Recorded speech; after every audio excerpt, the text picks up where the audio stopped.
The sky was dark, and rain fell hard like tiny bullets hitting the ground. Daniel Carter, a rich man who had made his money by building a big tech company, drove his expensive car through the quiet streets of his fancy neighborhood.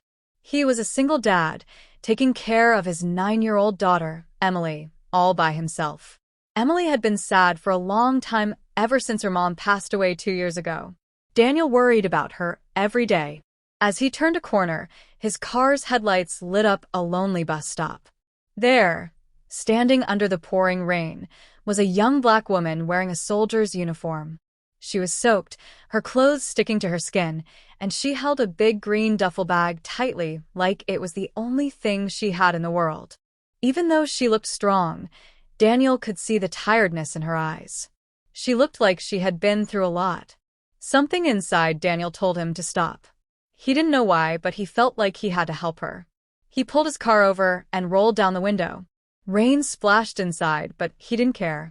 "You're coming with me," he said in a firm voice, like he wasn't giving her a choice. The soldier, whose name was Sergeant Maya Reynolds, blinked in surprise. She wasn't used to strangers talking to her like that. "Sir, I don't even know you," she said, her voice cautious. Daniel didn't back down. "I'm Daniel Carter," he said. "And you look like you could use a warm meal and a dry place to stay." Maya hesitated. She had been traveling for hours, trying to get to her aunt's house, but the buses were delayed because of the storm. She was cold, hungry, and too tired to argue. There was something about Daniel, maybe the way he spoke, or the kindness in his eyes, that made her trust him just a little. After a long pause, she nodded. "Okay," she said softly. She opened the car door and slid into the warm, dry seat. The leather was soft, and the heat from the vents made her shiver as her body started to warm up. Daniel didn't say much as he drove. He glanced at her a few times, noticing how young she looked, too young to be a soldier, he thought. But he could see the strength in her, the way she held herself even when she was exhausted. Meanwhile, Maya stared out the window, watching the raindrops race down the glass. She wondered what she was getting herself into. She had spent years in the military, following orders, never staying in one place for too long.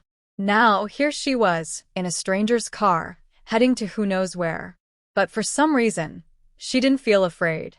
The car turned onto a long driveway, leading to a huge house with tall windows and a big front door. The lights inside glowed warmly, making the whole place look like a safe little world away from the storm. Daniel turned off the engine and looked at her. "Welcome home," he said. And just like that, Maya's life was about to change forever. The big front door of Daniel's house swung open, letting in a gust of cold wind and rain. Maya stepped inside, her wet boots squeaking on the shiny marble floor. She looked around slowly, taking in the tall ceilings, the fancy furniture, and the warm golden lights that made everything glow. It was the nicest place she had ever been in, but it didn't feel cold or unwelcoming like some rich people's homes. It felt lived in, like a real home.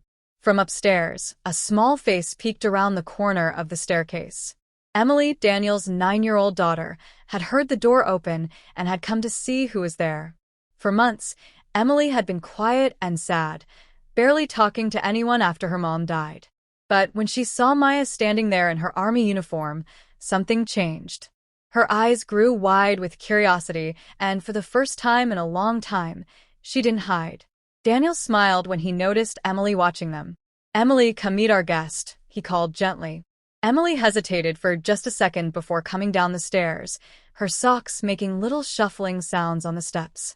She stopped a few feet away from Maya, looking up at her with big, serious eyes. "This is Sergeant Maya Reynolds," Daniel said.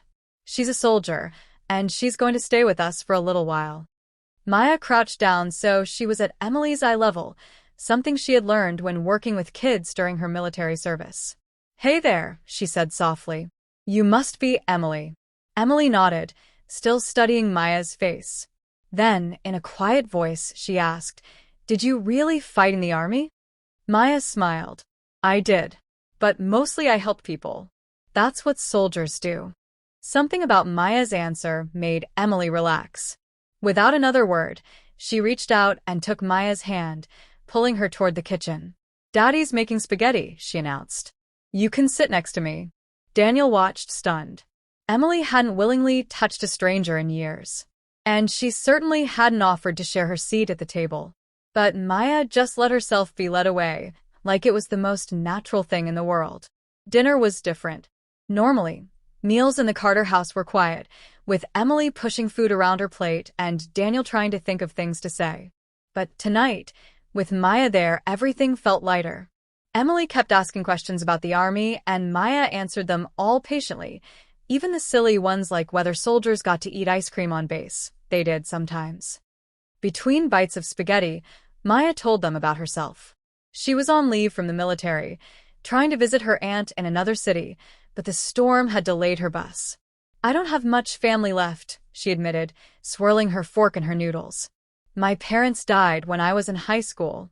After that, the army became my home. Daniel listened carefully. He had met many people in his life, rich business partners, famous celebrities, powerful politicians, but none of them had the quiet strength Maya did. She wasn't trying to impress anyone. She wasn't pretending to be someone she wasn't.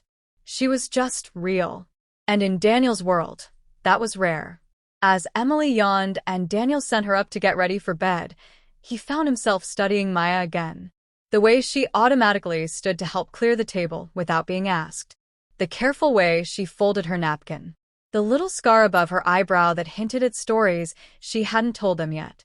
You're good with her, Daniel said suddenly, nodding toward the stairs where Emily had disappeared. With kids, I mean. Maya shrugged, stacking plates. I like kids. They're honest. You always know where you stand with them. Daniel thought about how Emily had taken to Maya immediately, something that never happened anymore. He thought about how empty the big house had felt since his wife died. And he thought about how, for the first time in 2 years, it didn't feel quite so empty tonight. Upstairs, Emily called out, Maya, will you come say goodnight? Maya looked at Daniel, as if asking permission. He just nodded, something warm settling in his chest. As Maya headed upstairs, Daniel stayed in the kitchen, listening to the murmur of voices above him. He didn't know how long Maya would stay. He didn't know what would happen tomorrow. But for tonight, for the first time in a very long time, his house felt like a home again. And that was something money could never buy.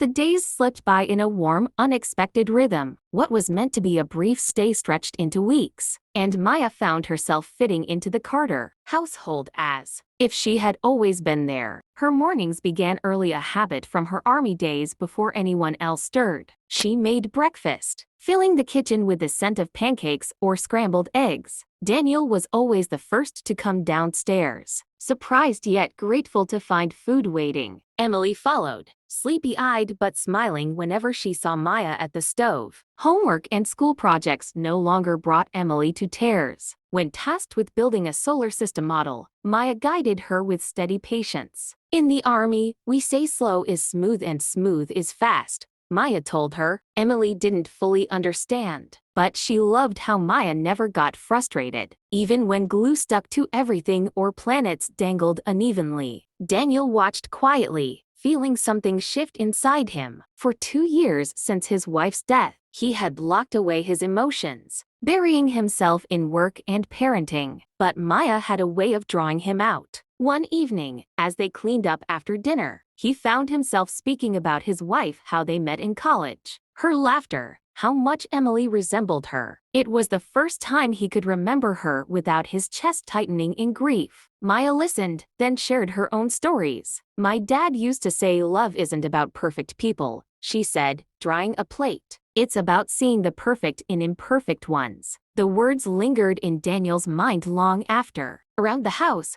Maya fixed things: the leaky faucet, the wobbly chair, the squeaky closet door. Each small repair made the house feel less empty, more like a home. One chilly night, they gathered by the fireplace. Emily dozed against Maya's shoulder while Daniel watched them from his armchair, the firelight flickering across their faces. A quiet realization struck him: he couldn't imagine the house without her now. Stay, he said softly. Emily didn't hear, but Maya looked up, her dark eyes reflecting the flames. Not just for Emily, Daniel added. For me too. Maya hesitated, thinking of all the places she'd been: barracks, temporary housing, bus stations, none of which had ever felt like this. I think I'd like that, she finally answered. A warmth spread through Daniel's chest, like the first sip of hot chocolate on a winter day. The future no longer felt daunting. Upstairs, the grandfather clock chimed. The fire crackled. Emily sighed in her sleep, and in that quiet, perfect moment, three strangers became something far greater: a family. The seasons changed around the Carter house, but inside, everything was different. The once empty home now hummed with warmth, laughter in the kitchen, shared meals at the table,